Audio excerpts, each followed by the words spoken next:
On July 8th, 2009, 1 month after he celebrated the launch of a GOP-led majority coalition, Senate Republican leader Dean Skelos was scrambling to hold on to power in the chamber. His hopes of striking a bipartisan deal to run the chamber were in jeopardy, as Governor David Paterson had taken the radical step of filling the vacant lieutenant governor post, which had the potential of ending the summer standoff by empowering Senate Democrats. Skelos, in a video message, made a last-ditch appeal to the voters. Good evening. I'm Senate Majority Leader Dean Skelos. Many of you are hopefully enjoying the summer, but many of you are also concerned about how you and your family are coping with these hard economic times. Governor Paterson just gave his address where he spoke about the events in Albany this past month. Sadly, once again, the governor has put his political career ahead of you, the public. I don't want to take this time to talk about whether the governor can or should appoint a lieutenant governor. Attorney General Andrew Cuomo has already said it's unconstitutional for the governor to appoint a lieutenant governor, and I agree. We are on the verge of a long-term bipartisan agreement that will change the way the Senate operates, hopefully forever. Our Reform Coalition has proposed reforms that will empower individual senators to bring bills to a vote and give them the means to better represent you. The days of powerful leaders controlling everything are over. The days of 3 men in a room raising taxes and spending in secret are done. The governor and those who are wedded to the past must recognize that Albany is changing for the better. The days of openness and fairness are now beginning. But the vision outlined by the Long Island Republican wouldn't come to fruition, as the next day, Senator Pedro Espada, the lone Democratic holdout from the coup, returned to the Senate Democrats, restoring their majority in the chamber and ending the gridlock. I'm David Lombardo, and this is the Capitol Confidential podcast. This installment of the Tales from the Coup series attempts to explain the resolution to the stalemate in the Capitol. We'll explore the secret Senate negotiations, a constitutionally questionable appointment, and the return of the prodigal senator. I was in the assembly at the time and trying to help get things back on track, and I made good use of my law degree. Their feeling was, you've got a shot. We had nothing to lose by trying it, so we were kind of hanging our hat on that rung. I think Pedro Espada looked at what happened there and said, well, I better get whatever I can now. Democrats were desperate to not lose the majority, so they basically would have given him anything. Pedro, when he came back, he got this title, but we'd rewritten the rules, so he would strut around like I'm Napoleon, the Napoleon in name only with no power to do anything. But we needed this exchange. It happened in public. It happened and it took too long, and I'm sorry. In March of 2008, the resignation of Governor Eliot Spitzer triggered the elevation of Lieutenant Governor David Paterson. But at the time, there wasn't a mechanism for filling the new vacancy, which Robert Ward, then of the Rockefeller Institute of Government, described as an oversight in the state constitution. At the national level, we have provisions whereby if the vice president succeeds to the presidency, that new president can then recommend a successor in the vice presidency, and Congress will then approve that new individual. We don't have that at the state level. A number of people, such as Assemblyman Robin Schimminger, have been saying for many years that we should. And we see, going back to Governor Cuomo's tenure more than 20 years ago now, that this does happen occasionally. And although people refer to the vice presidency or the lieutenant governor's office as standby equipment, we have learned that sometimes you really need standby equipment. The need for lieutenant governor was an issue during the summer of 2009 for two main reasons, none of which involved an abundance of ribbon cutting. The most immediate concern, according to Senator Liz Krueger, a Manhattan Democrat, revolved around Senator Pedro Espada's claim on the title of Senate President Pro Tem. Because of the title Pedro had for some period of that time, it dawned on people that in the absence of a lieutenant governor, if something happened to David Paterson, Pedro Espada could be the governor. And that brought terror into the hearts and minds of pretty much anyone in the state of New York who'd ever dealt with Pedro Espada. The other issue stemmed from the lieutenant governor's potential role in the state Senate, where Governor David Paterson had come to the conclusion that the job's procedural powers could resolve the Senate impasse, as Democrats and Republicans were both in search of a 30-second vote to cement their leadership claim. Though it couldn't break the tie in votes, like on the floor, legislative votes, like, in the Senate, Washington, D.C., but it would break the tie on a leadership vote. And while this role for the lieutenant governor was debatable, even unlikely, it was a moot point since the post was vacant at the time. But nearly 3 weeks into the stalemate, the Daily News published an op-ed by Jeremy Creelan arguing that the governor had the authority to appoint someone to the post. At that time I was in private practice and was not working in the government at all. And I was just, like all New Yorkers, frustrated with the situation in the Senate, the deadlock and the coup itself. And, as a lawyer, just trying to think through possible solutions. And so I still remember, sitting up late on my couch at home, just with the Constitution in front of me, thinking through what the options are.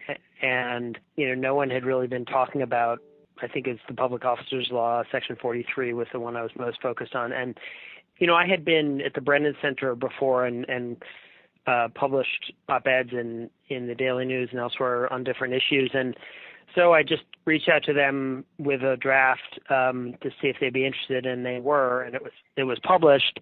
And then I got a call from the counsel's office, Governor Paterson's counsel's office, a few days later, and I just remember, I think I was at I'm just remembering this, I think I was taking my son to some birthday party. I was in the middle of a birthday party when Governor Paterson's counsel called me, and so I stepped outside of the birthday party. I remember just a lot of noisy kids around trying to think through these issues while I was dealing with that. That's my main memory of it. I think they were just doing their due diligence to sort of understand the idea better and think it through. And, I talked with them and gave them my thoughts.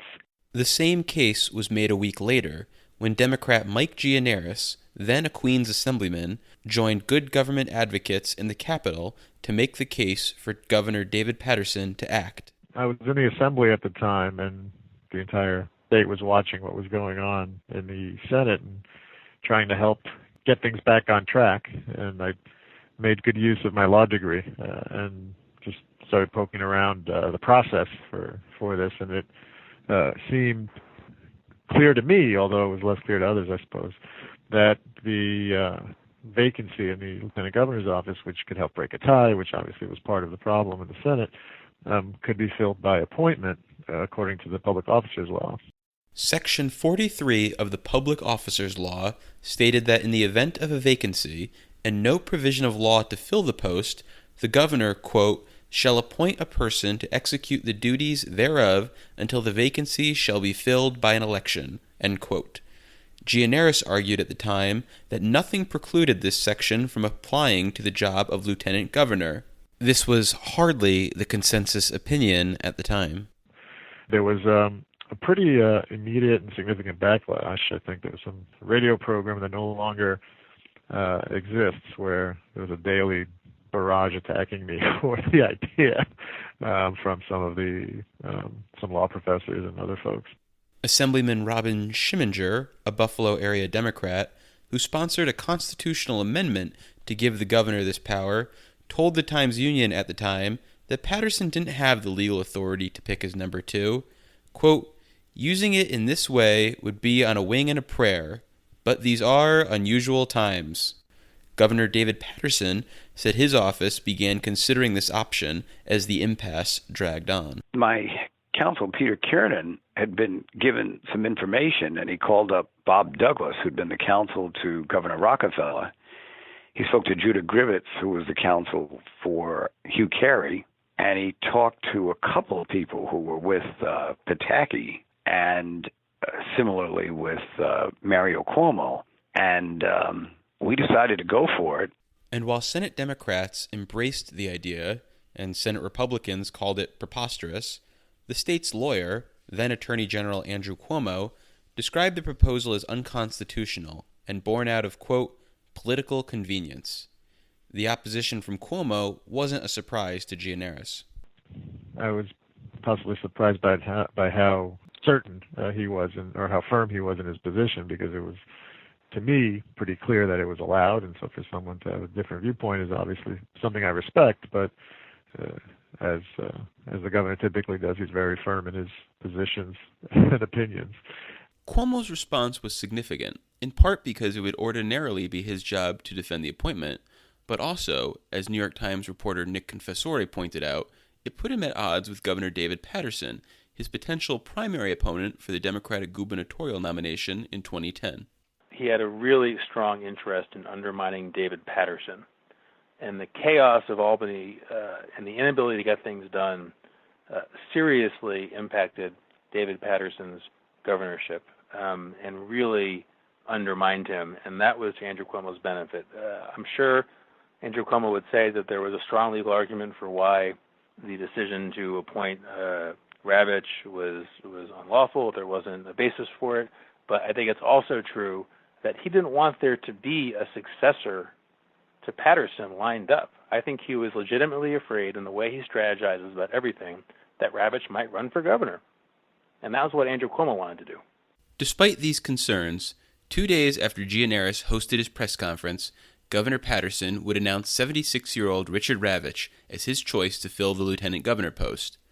Paterson spokesman Morgan Hook said a lot of consideration went into the pick before they settled on Ravitch, who led the MTA from 1979 through 1983, had a stint in LBJ's administration, served on numerous state commissions, and lost a mayoral primary in 1989.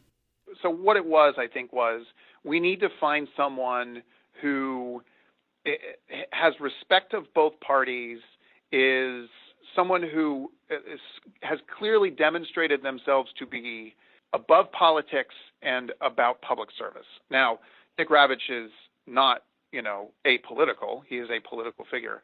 But I think he has deep respect among all parties in New York state politics and government as a guy who, he's Mr. Fix-It, right? He is a guy who has that respect, commands that respect. It wasn't as though you were appointing some former elected official, which might be the more normal appointment for lieutenant governor. You look at who you typically pick as lieutenant governor. I mean, Elliot Spitzer picked the Democratic minority leader in the Senate. Andrew Cuomo picked the mayor of Rochester, and then followed that by picking a former congresswoman from Western New York. You kind of balance the ticket in that way. This was definitely intentionally trying to be an apolitical appointment. Paterson says his preferred choice at the time was Lorraine Cortez Vasquez, his Secretary of State. But I decided I didn't want it to be about the individual. I wanted to take someone who wasn't even in politics. So we arrived at the civic leader, Dick Ravitch, because he'd run the MTA and, did work on the Port Authority and did a lot of economic development for governors on both sides of the aisle. And even when Skelos sued us and Andrew Cuomo said it was unconstitutional, in a memo the day before I made the appointment, even though that was the case, they all said that it wasn't about Mr. Ravitch. They could work very well with Mr. Ravitch. There was one naysayer. Have you ever heard of Donald Trump? When you get a letter from Donald Trump, it's not in your mailbox, so don't even look. It's on television. In other words, he never sends me the text of the letter. He just goes on television and reads it. And it says, Governor, you're doing so well. How could you pick this guy? This guy is inept. He doesn't know what he's doing. Same Trump ramble that he engages in today. So I bring Ravitch into the office, and I said, listen, it's not like I'm listening to him, but, that little part of me that, like all of us, enjoys a juicy story. There's got to be some reason he's reacting to you. And the reason was that in 1978, they were building the Hyatt Hotel at 42nd and Lexington, and it adjoined one of the Trump buildings, or it may even have been a Trump building at some point. And Donald asked Ravitch, who was working with the MTA at the time, to build a side entrance so his employees could come right out of the subway and get right into his building. whereupon Ravitch said, all right, we could do that. We'll send you how much it'll cost and when it will start the construction. And Donald says, no, you don't need to do that. After all I do for the city, you should just do it for me. Just do it. And Ravitch said, look, we're not in the business of spending public money to build even an entranceway for a private developer. So 31 years later, Trump is still mad about it. So then in 6 months later, when my budget comes out, Ravitch is coming out of a building, and some reporters come up to him, and he hasn't been a politician. And they said to him, what do you think of the governor's budget? And he said, I think the governor's budget's fine, but I don't think the legislature will pass it. So that's, front page headlines, Lieutenant Governor contradicts governor, So I'm sitting in my office, and I never even realized there was a connection. And my secretary says, Donald Trump is on the line. I picked up the phone, and Donald's, David, he's an asshole. He's disloyal. I told you about him. You see, you should never have taken him. Before Paterson extended the offer to Ravitch, though, his staff reached out to gauge his interest in the position. Actually, initially, I got a call from his chief of staff, Charles O'Byrne, who said that I have any interest in being lieutenant governor, and he'd like to talk me into it. So he came to see me, and I said I would be delighted. Public service is something I've cared about my whole life. So that was it, and then I got a call from David Paterson. He said he was going to appoint me. I never got asked for public service to do something easy. I only got invited to messes, so I didn't know anything except public messes. The city fiscal crisis, the collapse of UDC, the MTA. I only get asked to step into messes, not into easy jobs. Paterson said it wasn't a hard sell to get Ravitch on board. I told him that I thought that we could win constitutionally, and that even if we couldn't, that, might not hurt him to be lieutenant governor for a few weeks. He'd run for mayor in 1989. He tried a couple of ventures into public office. So he was, it was one conversation, and he was pretty much ready to go. And I'm glad he was, because I appointed him 3 days later. At the time, Paterson expected the appointment would generate a legal challenge, saying, quote, I am aware that I am not the final arbiter of legal issues. A few hours after the appointment was made on Wednesday, July 8th, Dick Ravitch said steps were taken to preempt a legal challenge. I was having a birthday dinner with my wife and my friends, the Calapanos, and I got a call from counsel to the governor, who said that Skelos had found a judge, was looking for a judge to issue a restraining order, in other words, an injunction to prevent me from signing the oath of office. So they said, can we send somebody to the restaurant where you're eating, and if you sign the oath of office, we'll have it immediately taken to Albany and registered, or Skelos can get a judge to sign a restraining order. And there's a picture of this at Peter Luger's, of me signing the oath of office, surrounded by steak and cream spinach. Ravitch, who signed the oath of office a little after 8 p.m., was introduced the next day in the Capitol by Paterson, who described the rest of the process. It was accepted by the Secretary of State at 11 p.m., and at 12:48, a Nassau County judge signed an injunction prohibiting the Secretary of State from signing, from certifying Mr. Ravitch's oath. We think that that issue is now moot, because at the moment the judge signed the order, the oath was already sworn.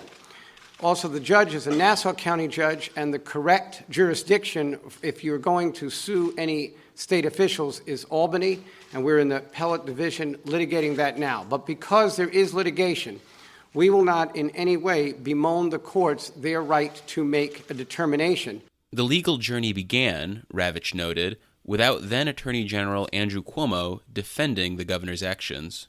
Paterson had gotten from Andrew Cuomo, the Attorney General, had asked for a legal opinion that he had the power to appoint a lieutenant governor. And Andrew Cuomo wrote a opinion saying he did not have such a power. Andrew Cuomo doesn't like me because of an altercation I had with his father in 1983. So Paterson's counsel hired an outside lawyer, a woman. So she represented the governor, and she argued the case, and she took it to the Court of Appeals. In late September, by a 4-3 decision, the Court of Appeals overturned the decision from the lower courts, which found Governor Paterson had exceeded his authority, a move that ultimately surprised Patricia Salkin, then the Associate Dean at Albany Law School. I went to the oral argument, and the judges spent a considerable amount of time talking about the issue of standing and whether or not Dean Skelos had standing to actually carry forth with this lawsuit. And it was very interesting that the majority opinion said that in the interests of, in the public interest, that they were going to assume standing without deciding whether or not there was standing. Unsurprisingly, though, Jeremy Creelan, author of the forward-thinking op-ed, found the decision to make sense. Not only did it make sense, as a plain reading of the Constitution, but it also made sense because it was a problem without a solution otherwise, and it makes sense to read the Constitution in a way that solves problems and it doesn't just leave you without a solution. I think it was a politicized decision in the sense that I think people read into it what they wanted to read about the politics of it, but I think it actually is a very well-reasoned opinion, and I think it was pretty solid. And I think also it made sense, too, because I think it was a fairly activist court and, was not a court that was shy about stating what the law should be and is, and it was not a terribly conservative court at that time under Judge Lippman, and I think it made sense that it was a chief judge writing as well. I mean, I remember thinking made sense it was a chief judge because it's an important constitutional opinion and it should have that kind of stature. New York Times reporter Nick Confessore said the appointment always seemed weak legally to him. The case for appointing Ravitch seemed pretty weak to me, and I always wondered if the Court of Appeals didn't simply make it happen for the good of the state, that things seemed so dire and the capital had gone from dysfunctional to non-functional that everybody realized there was this glaring hole in the public officers law, that there was no succession provision, that kind of no one had ever done anything about it. And here the whole state was hung up on it. So the law is a living thing, and courts always rule and interpret. But I always, had this sense to wonder whether they simply said enough is enough, let's uphold this so they can break the deadlocks and restore some normalcy. But long before Ravitch would ever preside over the Senate as lieutenant governor, the leadership crisis in the chamber had been resolved.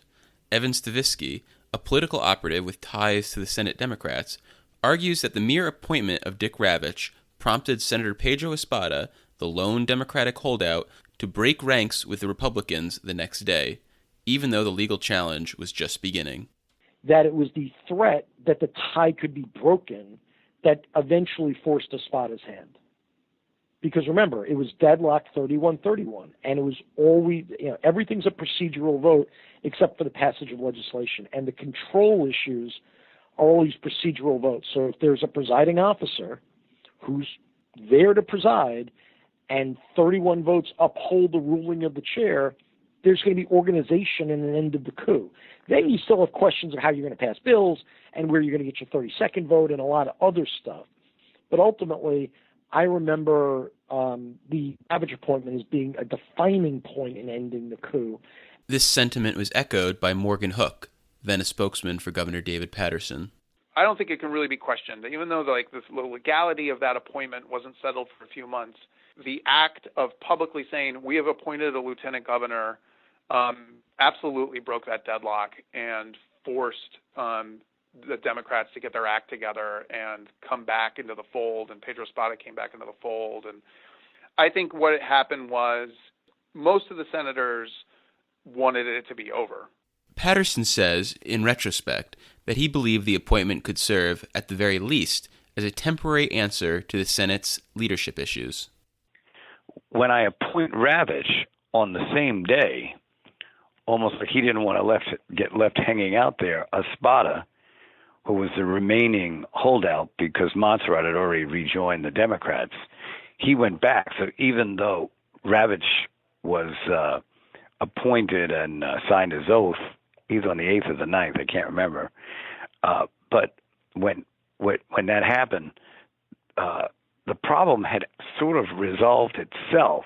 But I think it resolved itself because I think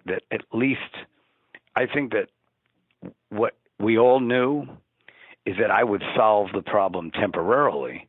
And if a few months later they ruled I couldn't appoint Ravitch, well, fine. But we already had, gotten through that session, and now we have the Democrats, back in control of the Senate. While this narrative fits a convenient timeline, as Senator Pedro Espada's return came the day after the appointment, he repeatedly dismissed it, including during an interview with Susan Arbetter on New York Now. The drama involves the following, the least of which is Mr. Ravitch, and I think the illegal grab at the Constitution. I think that we'll get to talk about that in a second, I hope. But with respect to what was in my mind and what was I experiencing, I was experiencing daily editorials, a barrage of negative articles vilifying me, assassinating my character, and I was responding to my family first because they were very concerned. That was not the Pedro Espada that they know, the grandfather of 9 grandchildren, the husband and son. So I had to deal with that on a very personal level. With respect to the politics of it, one has to be very, very careful because at any given time, a deal, an agreement could be cut that leaves you out. That's not a Pedro Espada factor. That's just life in Albany or Washington, D.C., where power is the currency. And it's possible that Espada could have been left out of a power-sharing deal, as Senator Dianne Savino says the Democrats and Republicans were close to working out the details of a bipartisan agreement for running the chamber. We all agreed that we would elect a committee of both conferences to negotiate a bipartisan committee, a bipartisan Senate sharing policy. I forgot what we called it. Bipartisan stuff. Somewhere we have a copy of it, where we literally sat down and broke down the Senate in a 31-31 split. And John DeFrancisco was on it, and me, and oh God, I can't remember, Valesky, and a handful of others. And we sat down and we took the Senate rules, and we took all the committees and the Lulus, and we split everything down the center and tried to develop a set of, a bipartisan working. I'm going to get you a copy of it, David. I can't remember what exactly we called it, but we were 95% of the way done with it, and then Pedro just got up one day and said, I'm going home. And it was over. Just like over. Senator Craig Johnson, a Long Island Democrat, also discounts the effect of the Ravitch appointment. I think he was probably getting nervous. I think the Republicans were starting to, Republican rank and file, again, this is conjecture.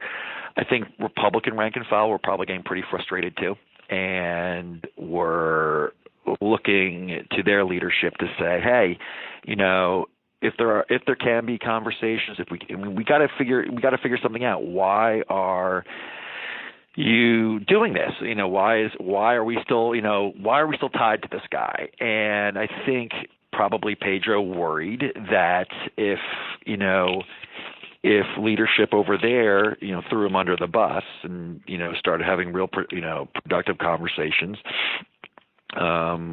with Democrats, he would be left out in the cold. And I think that it became easier for him to basically cut his deal and move forward. I mean, I don't know if Ravitch really, if the Ravitch appointment, was something that motivated him, maybe. But I kind of feel more, without having any facts, it was probably the latter more than the former. While rank-and-file members were trying to put together a bipartisan coalition, there were renewed meetings of the four amigos, Carl Kruger, Ruben Diaz, Montserrat, and Espada, according to Rich as a Party, then a spokesman for Long Island Senator Craig Johnson. The four of them had their breakfast. Then they went to Dean, and Dean said, "Well, here's the new deal. Pedro's president. Carl Kruger's majority leader. You can be whatever you still run things. You can have whatever title you want." At that point, Skelos was like, "No." He was having back channel negotiations with a group. It was some of the moderates, and it was Klein, and I believe the deal was, and there was a story about this. So yeah, you should look it up. The Times definitely did it a day or two later. And I believe the deal was end the gridlock, short-term deal, everyone back to their corners at the election time. Pedro heard that that was about to happen. He freaked out and went back to the Senate Democrats, cut his deal where he gets to be majority leader. They didn't have the votes to really remove Malcolm, so he still got to be president.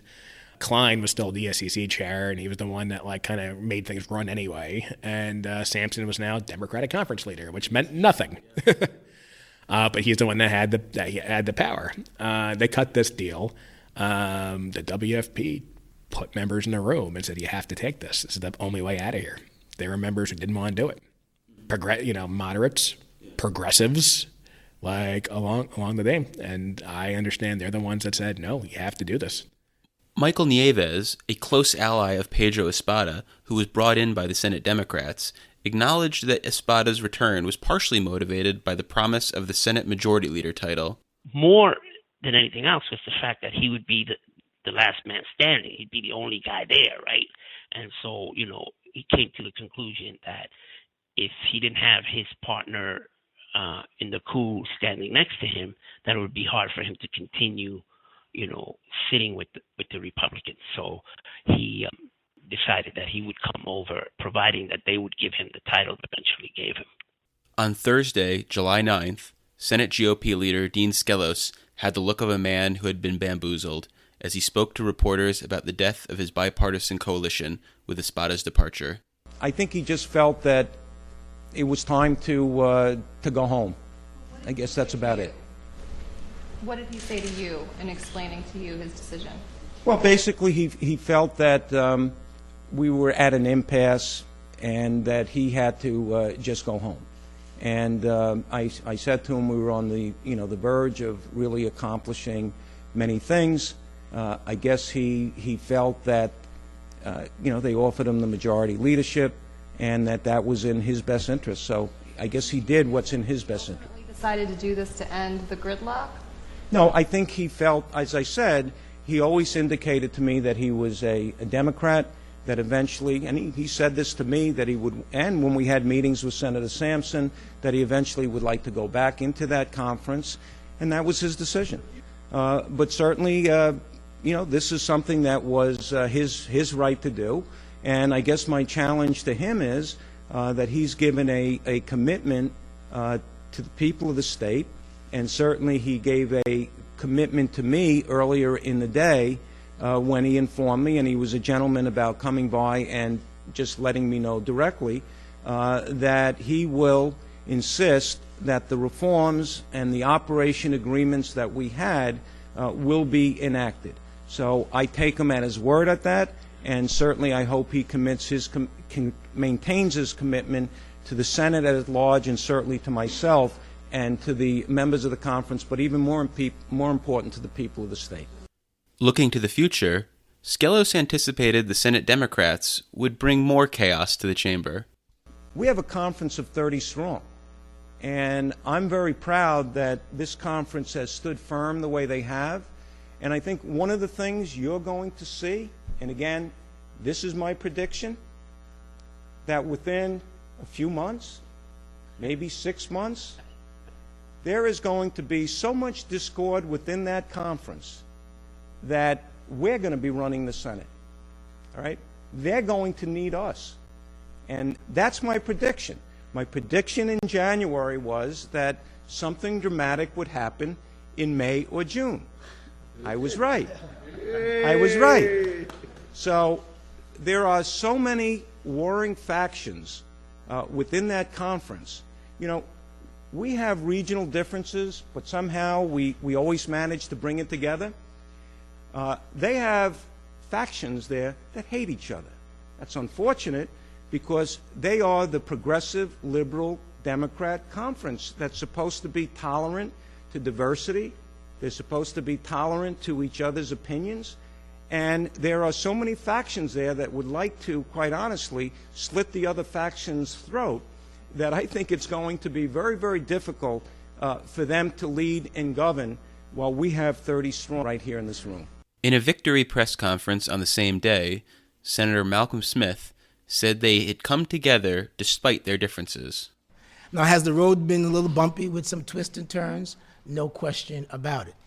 But what you see before you today, what you now know, once again, is that Democrats have come together to move the state's business forward. We are committed to getting all of the work done. These last 30 days, we had a good time, a lot of time to review things and to reflect on some of our strengths and our weaknesses, but yet and still, we were all adult enough to make sure we came together to do the people's business, which we will get done. Senator Pedro Espada acknowledged that the stalemate took a toll on the institution and the people of New York. I profoundly apologize. This journey is not yet over. Obviously, we are pausing today to stabilize ourselves, fortify ourselves, and continue. And where we continue is where we left off.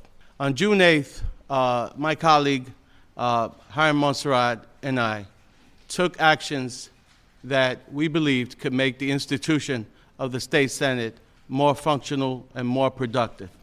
It was never about power, but empowerment of 62 members. Today, we're poised to accomplish that in a very mighty way.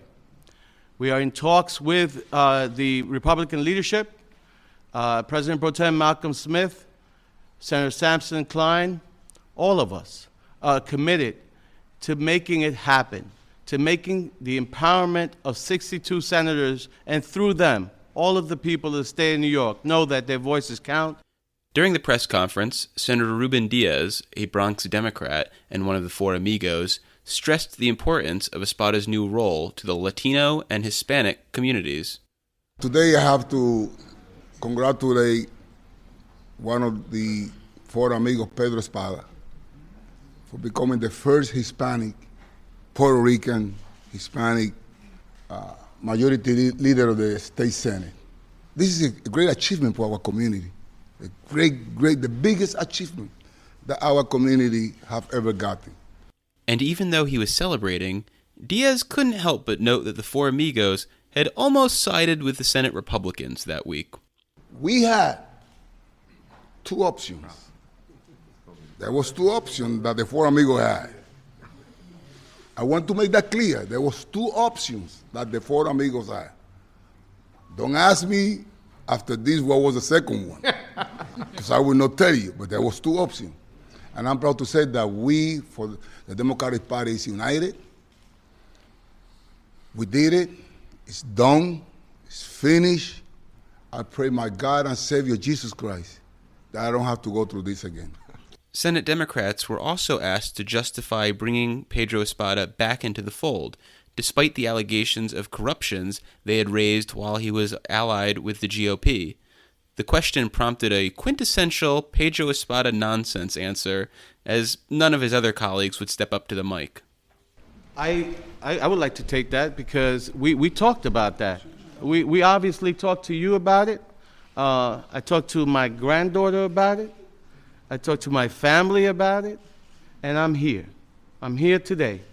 When you, in your private lives, have discord in your families, when you have doubts, when you have concerns, when you have temper tantrums, when you release the most negative energy that you're capable of releasing, you recoil, you rethink, and you come to terms with the truth. The truth is that I am none of those things. The truth is that my colleagues know that. And the truth is that we've put that behind us. In retrospect, Senator Neil Breslin, a Bethlehem Democrat, says there should have been more consideration for not reconciling with Espada and Montserrat.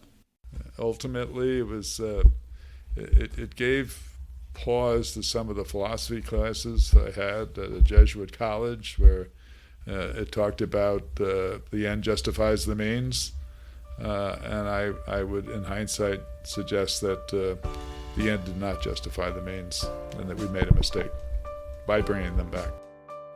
And that's our show. My thanks to Dr. Joe Lombardo for our music, and to New York Now for the use of their archives.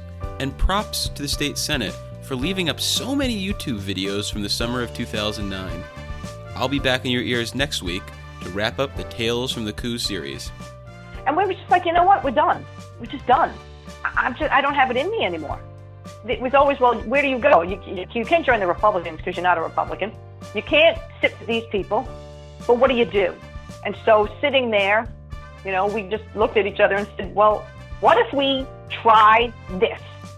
Make sure you subscribe to the show wherever you download podcasts so you never miss an episode. And iPhone listeners should rate and review the show because it helps other people discover the podcast and factors into my employee review. Until next time, podcast adjourned.